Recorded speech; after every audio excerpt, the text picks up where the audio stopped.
আমাদের পার্টির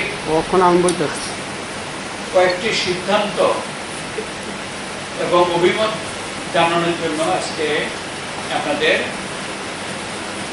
আমন্ত্রণ জানিয়েছি। প্রথমত হচ্ছে যে আপনারা তো দেখেছেন লোকাল পত্রিকাতে সবগুলোতে সেরকমভাবে আসেনি। আমাদের পার্টির পলিট ব্যুরোর মিটিং হয়েছিল গত 2রা জুন ভিডিও কনফারেন্সিংয়ের মাধ্যমে। সেই বৈঠক থেকে 4 দফা দাবির ভিত্তিতে আগামী 16 জুন সমগ্র দেশে প্রতিবাদ দিবস পালনের সিদ্ধান্ত ঘোষণা করা হয়েছে। এই লকডাউনের পরিপ্রেক্ষিতে মানুষের যে দুর্দশা, বিশেষ করে শ্রমজীবী মানুষ, দৈনিক আয়ের উপরে নির্ভর করা মানুষ, কাজ হারানো মানুষ, তাদের দাবি দাওয়া নিয়েই এই প্রতিবাদ দিবস। আমরা আগেও দাবি করছিলাম, এখন আবার নতুন করে দাবি করছি। এই 4 দফা দাবির মধ্যে যেগুলো রয়েছে যে আয়কর দেন না এমন সমস্ত পরিবারকে প্রতি মাসে নগদে 7,500 টাকা করে 6 মাস প্রদান করতে হবে। এই পরিবারগুলোকে 6 মাস মাথাপিছু 10 কেজি খাদ্য বিনামূল্যে সরবরাহ করতে হবে। 3 হচ্ছে রেগা, এবং আমাদের রাজ্যে তো প্লুয়েব আছে শহরাঞ্চলে। রেগা এবং প্লুয়েব প্রকল্পে 200 দিন কাজ দিতে হবে এবং মজুরি বাড়াতে হবে। মজুরি বকেয়া রাখা চলবে না। এবং বেকারদের জন্য অবিলম্বে ভাতা প্রকল্প ঘোষণা দিতে হবে কেন্দ্রীয় সরকার। 4র্থ দাবি হচ্ছে জাতীয় সম্পদ লুট, রাষ্ট্রায়ত্ত ক্ষেত্র বেসরকারীকরণ, শ্রম আইন সংশোধনী এগুলো বাতিল করতে হবে।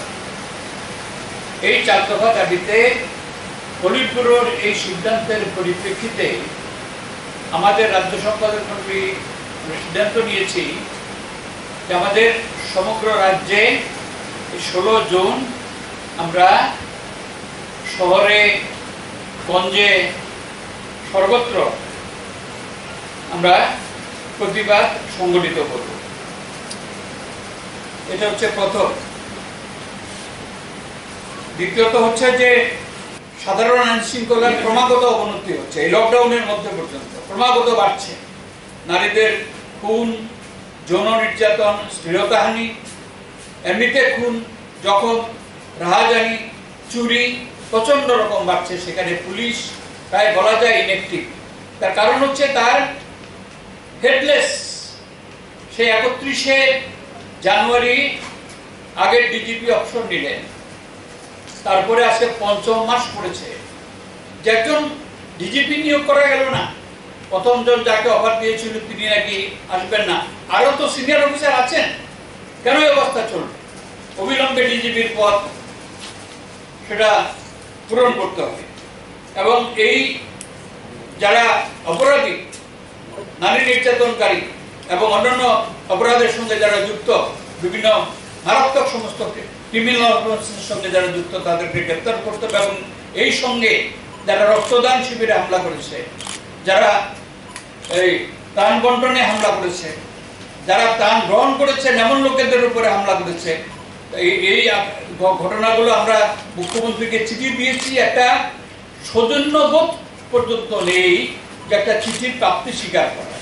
এই ডিজিপিকেও চিঠি দিয়েছি, আমি গত সংবাদ সম্মেলনে বলেছি। এবং সেটা এগুলো তাদেরকে গ্রেপ্তার করতে হবে, অপরাধীদের গ্রেপ্তার এবং শাস্তির ব্যবস্থা করতে হবে। এবং শান্তিপূর্ণ যে প্রতিবাদের অধিকার, সেটা কোনোভাবে কেড়ে নেওয়া চলবে না। যেটা আমাদের সাংবিধানিক অধিকার, লকডাউন চলুক যাই গেল, এটা মানুষের যে মৌলিক অধিকার সেটা খর্ব করা যায় না। এখানে দেখলাম আমরা বিজেপি সারা রাজ্যের মধ্যে তারা মুখ্যমন্ত্রীকে অভিনন্দন জানাতে তারা রাস্তায় নেমেছে। হ্যাঁ, কি ব্যাপার?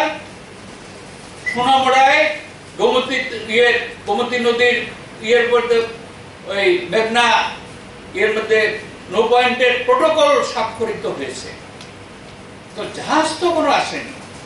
এখন এত অভিনন্দনের পালা কোথায়? আর এটা লজ্জা হয়, এটা তো পূর্বতন বামপন্থী সরকারের সময়তে এই উদ্যোগ নেওয়া হয়েছিল। মানিক সরকার যখন মুখ্যমন্ত্রী, এই সোনামুড়া দিয়ে যে গোমতী নদী দিয়ে বাংলাদেশের মধ্য দিয়ে যে পণ্য আনা যায় কিনা, আনা নেওয়া করা যায় কিনা, সেই জন্য এটা রেকর্ডে আছে। তখন যিনি অর্থমন্ত্রী, তিনি বাণিজ্য মন্ত্রী ছিলেন, তখন তার সঙ্গে কথা হয়েছে, তখন একটা প্রাথমিক ইয়ে হয়েছে। এখন তো কি ব্যাপার, একটা প্রোটোকল স্বাক্ষরিত হলো, তার জন্য সারা রাজ্যের মধ্যে নেমে গেছে বিজেপি। যেমন জাহাজ এসে গেছে, একেবারে ঢুকে সোনামুড়া পর্যন্ত বাস্তবরা জাহাজ এসে গেছে। তো যাই হোক, যে অতীতকে অস্বীকার করার এই প্রবণতা তো দেখা যাচ্ছে সমস্ত ক্ষেত্রে। বামপন্থী সরকারের সাফল্য, এই বামপন্থী সরকার যা যা ইনফ্রাস্ট্রাকচার তৈরি করে গেছে, এই যে বড় হাসপাতাল, ওখানে বাণিজ্য কেন্দ্র, যেগুলো এখন ইয়ে করার জন্য বলছে যে ফ্যাসিলিটি কোয়ারেন্টাইন সেন্টার, সমস্ত তো বামপন্থী সরকার করে গেছে। এই 26 মাসে তাদের কি করেছে? তারা একটা প্রকল্প, নতুন প্রকল্প তারা করেছে। লুটপাট ছাড়া কি চলছে? আর হচ্ছে জনগণের উপরে, মানুষের গণতান্ত্রিক অধিকারের উপরে আক্রমণ। আমরা দেখছি এটা। এই এখন প্রতিবাদ করতে গেলে পরে শান্তিপূর্ণ 10-15 মিনিটের জন্য রাস্তায় দাঁড়াচ্ছে, স্লোগানও দিচ্ছে না। সেটা হচ্ছে এখানে নারীদের উপরে ইয়ে হয়েছে। এখানে গত 1 জুন অন্যদের উপর হচ্ছে। পরশুদিন কৃষকরা প্রতিবাদ করতে গেছে, সেখানে পুলিশ সিআরপি নামিয়েছে। তো এগুলো চলতে পারে। প্রতিবাদ জানানোর অধিকার শান্তিপূর্ণভাবে, সেটা যে সাংবিধানিক অধিকার, সেটা নিশ্চিত করতে হবে। এই হচ্ছে আমার যেটা বলছি। আমার কলিগ আছেন এখানে, জাতীয় সম্পাদক মণ্ডলীর সদস্য আমাদের নরেশ জমাতিয়া, তিনি আরো কয়েকটা বিষয়ের উপরে পার্টির বক্তব্য তুলে ধরেন। একটা হলো আমাদের রাজ্যে আশ্রিত মিজোরাম থেকে আগত ব্রো বা রিয়াং শরণার্থীদের পুনর্বাসনের বিষয়। দ্বিতীয় বিষয় হলো এডিসি। প্রথম বিষয়টা বলছি আমরা, রিয়াং বা ব্রো শরণার্থীদের এই রাজ্যে পুনর্বাসন দেওয়ার যে সিদ্ধান্ত, তার বিরোধিতা আমাদের পার্টি করে না। কিন্তু তার সঙ্গে আমাদের এই প্রসঙ্গে, এই বিষয়টা নিয়ে আমাদের পার্টি বক্তব্য অত্যন্ত ক্লিয়ার, সেটা আমি তুলে ধরতে চাই। এই যে আজকে প্রায় 20 বছরের বেশি সময় ধরে ব্রো বা রিয়াং শরণার্থীরা ত্রিপুরায় শরণার্থী ক্যাম্পগুলিতে নিদারুণ দুঃখ কষ্টের মধ্যে আছে, এবং প্রথম থেকেই এই শরণার্থীদের দাবি ছিল রিপ্যাট্রিয়েশন, অর্থাৎ তাদের যে পূর্বপুরুষের জায়গা মিজোরামের ভিতরে, সেই জায়গাতে ফিরে যাওয়ার ব্যবস্থা করে দেওয়া হোক। এবং এটা ঘটনা যে ভারত স্বাধীনতার আগেই, মিজোরাম রাজ্য সৃষ্টির আগে থেকেই এই ব্রো বা রিয়াং, যারা আজকে বাস্তুচ্যুত ত্রিপুরায় আশ্রিত, তারা মিজোরামে বাসিন্দা ছিল। ত্রিপুরা রাজ্যের সীমানার সঙ্গে মিজোরামের যে এলাকা, বিশেষ করে মামির জেলা, এই সমস্ত এলাকায় আমাদের রিয়াং ভাইরা ছিল। কিন্তু আজ থেকে প্রায় 20 বছর আগে তারা সেখান থেকে বিতাড়িত হয়, ত্রিপুরা রাজ্যে শরণার্থী হিসাবে আশ্রয় গ্রহণ করে। এবং সেখানে ত্রিপুরা সরকারের পক্ষ থেকে বারবার কেন্দ্র সরকারের দৃষ্টি আকর্ষণ করা হয় এই সমস্যার সমাধানের জন্য। মিজোরাম সরকারের সঙ্গে আলোচনা করে ভারতবাসী, সকল ভারতবাসীর যে ন্যায়সঙ্গত অধিকার, যার যার এই দেশের নাগরিক হিসাবে পূর্বপুরুষদের যে বাসস্থান, সেখানে বসবাস করার যে ন্যায়সঙ্গত অধিকার, সেটা গুরু বা রিয়াংদেরও আছে। মিজোরামের অভ্যন্তরে বসবাসে এবং ভারতবাসী হিসাবে অবশ্যই সকল ভারতের নাগরিকের মতোই এই রিয়াংদেরও ভারতের অন্যান্য জায়গায় রাজ্যেও বসবাস করার অধিকার আছে। কিন্তু তাদের এই ন্যায়সঙ্গত অধিকার প্রদানের ক্ষেত্রে কেন্দ্র সরকার 20 বছর ধরেও সক্ষম হয় নাই। প্রধানত কেন্দ্র সরকারেরই দায়িত্ব, যেহেতু এটা দুটো রাজ্যের মধ্যে বিষয়টা, কিন্তু সেটা হলো না। এবং আর কতদিন এই নিদারুণ দুঃখ কষ্টের মধ্যে একটা জনগোষ্ঠী শরণার্থী জীবনযাপন করতে পারে, তার একটা সমাধান হওয়া দরকার। সেখানে আজকে এই রাজ্যের মধ্যেই সমাধানের যে সিদ্ধান্ত নেওয়া হয়েছে তার আমরা বিরোধিতা করি না, কিন্তু তার সঙ্গে আমরা তীব্র সমালোচনা করি এই যে কেন্দ্র সরকারের চরম ব্যর্থতার প্রতি এবং বুড়ো বা রিয়াং শরণার্থীদের ন্যায়সঙ্গত অধিকার ফিরিয়ে দেওয়ার ক্ষেত্রে এই চরম ব্যর্থতার আমরা সমালোচনা করি। এখন আমরা বিভিন্ন মিডিয়ার মধ্য দিয়ে লক্ষ্য করছি যে এদেরকে রাজ্যে পুনর্বাসন দেওয়ার ক্ষেত্রে বিভিন্ন সমস্যার সৃষ্টি হয়েছে। কোনো কোনো মহল থেকে, কর্নার থেকে বিরোধিতা করা হচ্ছে, বা কোনো এলাকা থেকে বিরোধিতা করা হচ্ছে আমাদের এলাকায় পুনর্বাসন দেওয়া হবে না, এটা একটা সমস্যা। আমাদের সেখানে আমাদের পার্টির অত্যন্ত স্পষ্ট বক্তব্য যে হ্যাঁ, তাদের পুনর্বাসনের ব্যবস্থা করা হোক। এ রাজ্যে হলেও আমাদের কোনো বিরোধিতা আমরা করছি না, কিন্তু এই রাজ্যে বসবাসকারী যারা, তাদের যাতে অসুবিধা না হয়।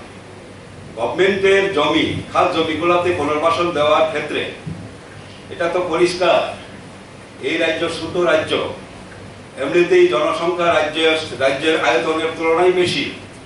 সেখানে গভর্নমেন্টের খাস জায়গা হলেও কোনো না কোনোভাবে মানুষের দখলে আছে বহু বছর ধরে। সুতরাং সেই খাস জমিগুলাতে যদি এখন গভর্নমেন্ট পুনর্বাসন দিতে চায় তাহলে সমস্যা দেখা দেবে। সেখানে ওই এলাকাবাসীদের সঙ্গে এফেক্টেড যারা হবে তাদের সঙ্গে বসে তাদের সম্মতি নিয়ে প্রয়োজনে জমি কিনে, জমি কিনে বা ক্ষতিপূরণ দিয়ে পুনর্বাসনের ব্যবস্থা করতে হবে। তাছাড়া এ রাজ্যে ডিগ্রেডেড রিজার্ভ ফরেস্ট এরিয়া আছে যেখানে গাছপালা নেই, সেগুলাতে পুনর্বাসনের ব্যবস্থা করা উচিত। অযথা এটাকে নিয়ে যাতে এই ধরনের সমস্যার সৃষ্টি না হয়, তার জন্য আমরা গভর্নমেন্টের কাছে যে এলাকায় পুনর্বাসন হবে সেই এলাকার জনগণের সম্মতি নিয়ে প্রয়োজনে জমি কিনে ক্ষতিপূরণ দিয়ে যাতে পুনর্বাসন ব্যবস্থা করা হবে, এই দাবি আমরা জানাচ্ছি। দ্বিতীয় বিষয় হলো এডিসি। এডিসির মেয়াদ আপনারা জানেন 17ই মে শেষ হয়েছে এবং নির্বাচন করা সম্ভব হয়নি।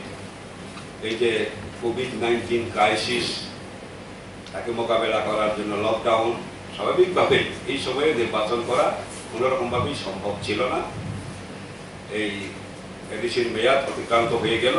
এখন এটা মহামান্য রাজ্যপালের তত্ত্বাবধানে যাওয়ার কথা, সাংবিধানিকভাবে সেটা গেছে।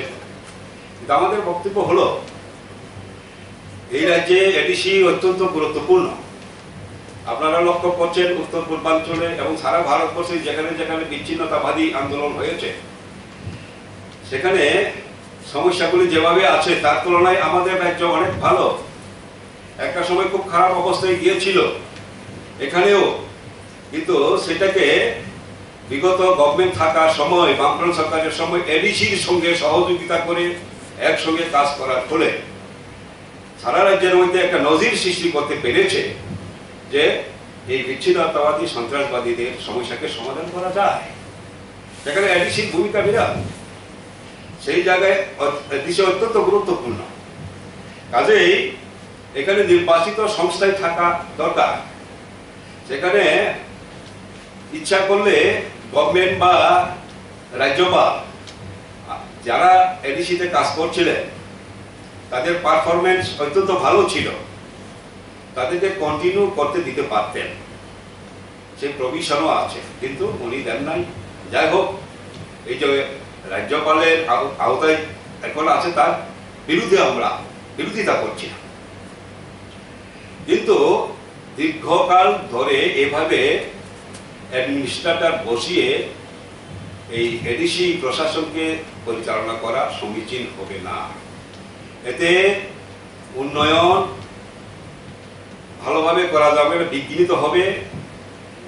ট্রাইবাল জনগোষ্ঠীর মধ্যে আবার হতাশা সৃষ্টি হবে এবং আবার মিসলেড হওয়ার পরিবেশ সৃষ্টি হতে পারে।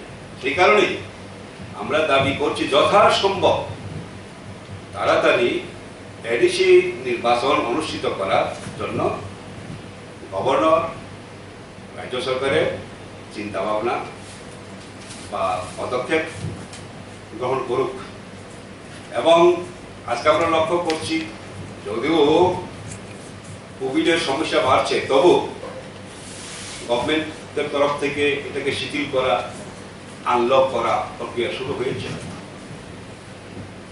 আমরা বলবো যে আস্তে আস্তে এটাকে শিথিল করে, আনলক করে, নর্মাল অবস্থা তৈরি করে, কোভিডকে ফাইট করে যথাসম্ভব তাড়াতাড়ি এডিসি নির্বাচনের প্রস্তুতি গ্রহণ করবে সরকার।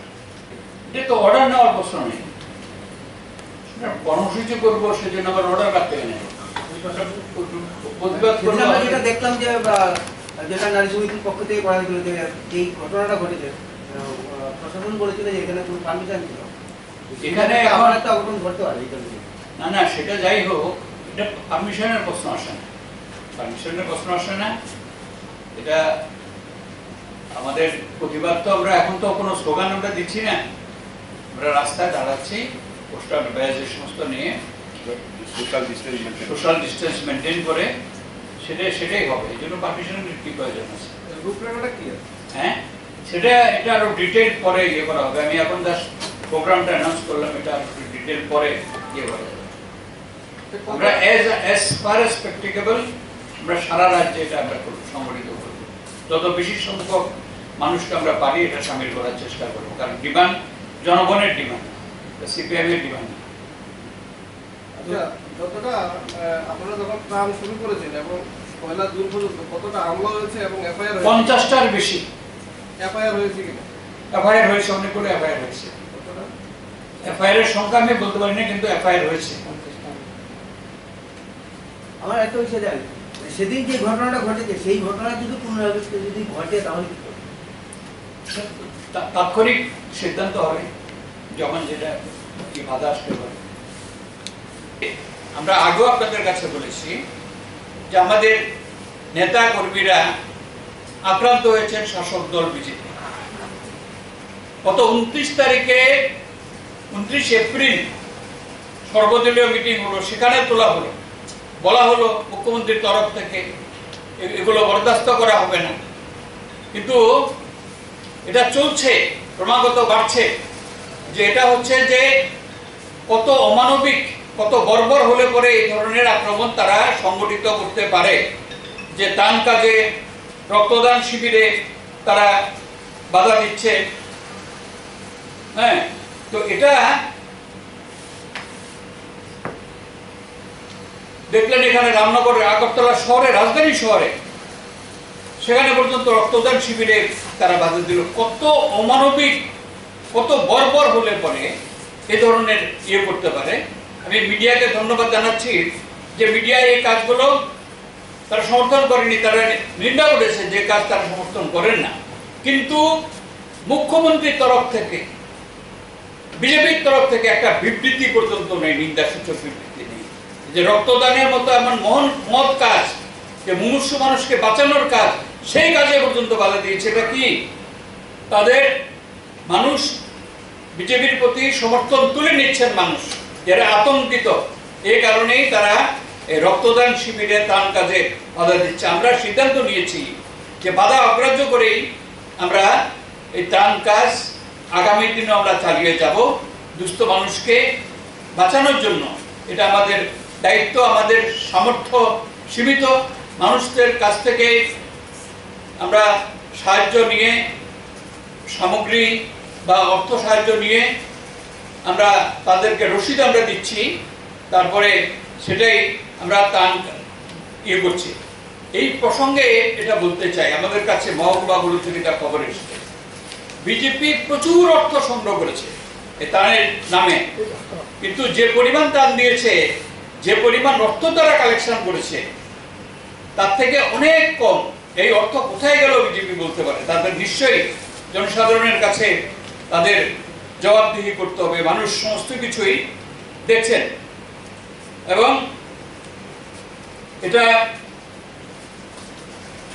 এরপরে যে বিষয়টা করছি, যে বেকারদের প্রতি, আমরা তো দেখলেন বেকার ভাতা চালুর দাবি দিয়েছি, একটা নিষ্ঠুর প্রতারণা করছে এই বিজেপি আইপিএফটি জোট সরকার।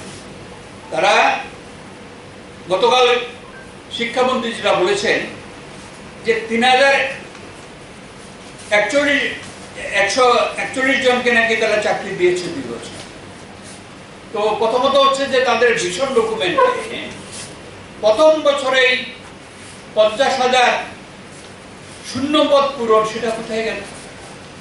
আর এই যে 3,141 জন যেগুলো নিয়েছে বলে বলেছে, তথ্য দিয়েছেন সাংবাদিক বন্ধুদের কাছে, এরা কারা? এই ভাগ্যবানরা কারা? তাদের নামের তালিকা প্রকাশ করুন, মানুষ বুঝতে পারবে এগুলো ইন্টারভিউ নিয়ে চাকরি হয়েছে, নিয়ম মেনে চাকরি হয়েছে কিনা।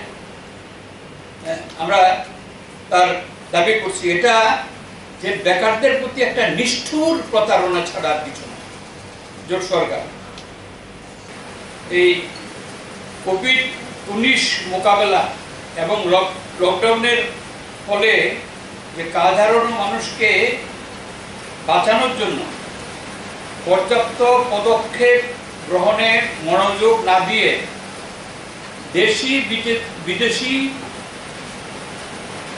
পুঁজিপতিদের অতি মুনাফা পাইয়ে দেওয়ার জন্য ওভারটাইম খাটছে। আপনারা জানেন যে লকডাউনে সমস্ত রাজনৈতিক এবং ট্রেড ইউনিয়ন কার্যকলাপ বন্ধ করে রাখা হয়েছে। এই সুযোগ নিয়ে মোদী সরকার 3 দিন আগে 2টো অর্ডিন্যান্স তারা অনুমোদন করেছে, যেগুলো এখন রাষ্ট্রপতির কাছে সম্ভবত গেছে। পার্লামেন্টের সেশন নেই, পার্লামেন্ট তো অ্যাব্রাপ্টলি বন্ধ হয়ে গেছিল কোভিডের পরিপ্রেক্ষিতে। এখন পার্লামেন্টকে এড়িয়ে যে 2টো অর্ডিন্যান্স তারা চূড়ান্ত করেছে, একটা হচ্ছে যে নিত্য প্রয়োজনীয় যে পণ্য আইন, সেটা সংশোধনী এনে এই চাল, ডাল, ভোজ্য তেল, আলু, পেঁয়াজ, এই সমস্ত নিত্য প্রয়োজনীয় সামগ্রী এই নিত্য প্রয়োজনীয় পণ্য আইনের আওতা থেকে বের করে দিচ্ছে। বুঝতে পারেন, এর ফলে আমি আপনি সবাই ক্ষতিগ্রস্ত হব। হরিয়া, মজুদদার, কালোবাজারির হাতে সমস্ত অত্যাবশ্যকীয় পণ্যের যে দরদাম নিয়ন্ত্রণ, এই সমস্ত তুলে দেওয়া হচ্ছে। দ্বিতীয় যে অর্ডিন্যান্স, সেটাও মারাত্মক, যে কৃষি বাণিজ্য, সেটাকে বেসরকারীকরণের জন্য অর্ডিন্যান্স দিয়েছে। এই 2টি অর্ডিন্যান্স সমগ্র দেশের যে আপামর ভারতবাসী তাতে ক্ষতিগ্রস্ত হবেন কৃষকরা সাংঘাতিকভাবে। এবং সমস্তটাই হচ্ছে যে যারা ফাটকা কারবারি, কালোবাজারি, মুনাফাখোর, মজুদদার, এই তাদের হাতে সমস্ত কিছু ছেড়ে দেওয়া হলো ওই সময়তে, যখন দেশে লকডাউন চলছে, যখন মানুষ করোনা ভাইরাসের আক্রমণে তারা প্রাণপণে লড়াই করছেন, জীবন বাঁচানোর জন্য লড়াই করছেন, এই সময়তে এই সমস্ত নিত্য প্রয়োজনীয় পণ্য আইন সংশোধন করা হলো। কৃষিপণ্য যে বাজার আইন সংশোধনী অর্ডিন্যান্স করা হলো। ভারতবর্ষের স্বাধীনতার পরে এত নিকৃষ্ট জনবিরোধী সরকার আর আসেনি মোদী সরকারের মতো। অতীতে ভারতের সরকারগুলো অন্তত ভোক্তাদের যে অধিকার রক্ষার জন্য কিছু কিছু আইন করেছিল এই গত 70 বছরে, কিন্তু মোদী সরকার এত নিকৃষ্ট, এত জনবিরোধী, এত দেশি বিদেশি পুঁজিপতিদের মুনাফা আইয়ে দিতে লালায়িত, এরা সমস্ত এই জনবিরোধী, দেশ বিরোধী তারা সিদ্ধান্ত নিয়েছে। এর আমরা তীব্র প্রতিবাদ করছি। দুটি অর্ডিন্যান্সে এগুলো কোনোভাবে কার্যকর করা যাবে না। আমরা দেশব্যাপী আমরা প্রতিবাদ গড়ে তুলবো, আমাদের রাজ্যে আমরা প্রতিবাদ গড়ে তুলব। কোভিড-19 মোকাবেলার প্রশ্নে আমরা প্রথম থেকে দাবি জানিয়ে আসছি যে যারা রাজ্যের বাইরে থেকে যারা আসছেন, আমাদের রাজ্যে অন্য জায়গাতে পরিযায়ী শ্রমিক হিসেবে কাজ করেন বা অন্যভাবে ইয়ের মধ্যে ছিলেন, তারা ট্রেনে, প্লেনে বা যানবাহনে, মোটরযানে তারা আসছেন। আমরা বলেছি যে সবার যে লালারস পরীক্ষা করার ব্যবস্থা করা, এটা সরকার করেনি। প্রথমে উল্লেখ করবে, তারপরে করেনি।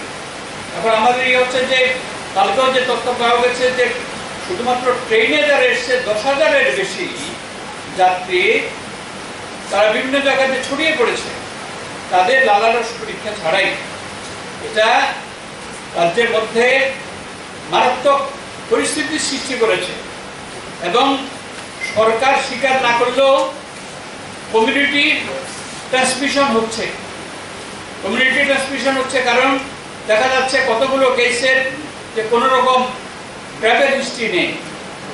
যে মহিলা মারা গেলেন আমতলির ফুলতলিতে শামসুন্নাহার বেগম, কোনো ট্রাভেল হিস্ট্রি নেই। এরকম আরো কয়েকটা কেস আছে বিভিন্ন জেলার মধ্যে, প্রতিদিন বাড়ছে। জেলের মধ্যে পর্যন্ত সংক্রমণ ঘটেছে। মারাত্মক কথা যে এখানে সরকারের এখানে গাফিলতি আছে। আমরা এর জন্য আমরা প্রথম থেকে দাবি করে আসছি যে ফ্যাসিলিটি কোয়ারেন্টাইন সেন্টার, সেখানে যারা আসছে তাদেরকে রেখে তাদের লালারস পরীক্ষা করে তারপরে তাদেরকে ছাড়তে হবে। এবং পাশাপাশি যে সুরক্ষা, ব্যক্তিগত সুরক্ষা, ডাক্তার, নার্স, প্যারামেডিক্স, স্বাস্থ্যকর্মী, স্যানিটেশন কর্মী এবং এই ফ্যাসিলিটি কোয়ারেন্টাইন সেন্টারে যে সমস্ত কর্মী নিযুক্ত তাদের পাহারা বা অন্যান্য কাজে, তাদের সবার জন্য পার্সোনাল প্রোটেকশন ইকুইপমেন্ট পিপিপি সরবরাহ করতে হবে। এই কাজে কোনো রকম ইয়ে করা চলবে না। তাদের জীবনের ঝুঁকি আছে এবং তাদের জন্য এই 50 লক্ষ টাকার বীমা করে দিতে হবে সরকারকে। আপনারা জানেন যে এই লকডাউন ঘোষিত হওয়ার ফলে যে এই খুব অভাবে পড়া, দুরবস্থায় পড়া, যাদের খাবার পর্যন্ত নেই, সরকার তো 5 কেজি করে চাল দিয়ে দায়িত্ব খালাস, আর কোনো দায়িত্বই তারা নেয়নি। সেজন্য তো আমরা এই 4 দফা দাবির মধ্যে রেখেছি 7,500 টাকা, 10 কেজি খাবার এবং অন্যান্য নিত্য প্রয়োজনীয় শস্যপণ্য সরবরাহ। তো এটা করেনি, আমরা সেটা করছি, আমরা করার চেষ্টা করছি যতটা সম্ভব। এ পর্যন্ত 1 জুন পর্যন্ত আমরা 2147টা স্থানে রাজ্যে আমরা 91,156 পরিবারকে আমরা ত্রাণ সাহায্য পৌঁছে দিয়েছি 1 জুন পর্যন্ত। এতে ধর্মনগর মহকুমায় 90টি স্থানে 4,303 পরিবার, পানিসাগরে 54টি স্থানে 1815 পরিবার, কাঞ্চনপুরে 62টি স্থানে 2071 পরিবার, কুমারঘাটে 147টা স্থানে 4142 পরিবার, কৈলাসহরে 123টা স্থানে 5958 পরিবার, লংতরাইয়ে 67টা স্থানে 3560 পরিবার, আমবাসায় 26টা স্থানে 786 পরিবার, কমলপুরে 59 স্থানে 1802 পরিবার, গন্ডাছড়ায় 17টা স্থানে 450 পরিবার, তেলিয়ামুড়ায় 65টি স্থানে 3344 পরিবার, খোয়াইয়ে 89টি স্থানে 5068 পরিবার, জিরানিয়ায় 167টি স্থানে 7795 পরিবার, সদরে 137টি স্থানে 7027 পরিবার, মোহনপুরে 61টি স্থানে 3025 পরিবার, ডুকলি যে ব্লক এলাকায় সেখানে 121টি স্থানে 5998 পরিবার, বিশালগড়ে 16টি স্থানে 1076 পরিবার, জম্পুই জেলায় 60টি স্থানে 500 পরিবার, সোনামুড়ায় 215টি স্থানে 6768টি পরিবার, উদয়পুরে 114টি স্থানে 5500 পরিবার, অমরপুরে 136টি স্থানে 2247 পরিবার, করবুকে 127টি স্থানে 1391 পরিবার, শান্তির বাজারে 64টি স্থানে 2201 পরিবার, বিলুনিয়ায় 125টি স্থানে 6050 পরিবার এবং সাবরুমে 59টি স্থানে 8279 পরিবার, এই মোট 2147টি স্থানে 91156 পরিবারকে ত্রাণ পৌঁছে দেওয়া হয়েছে।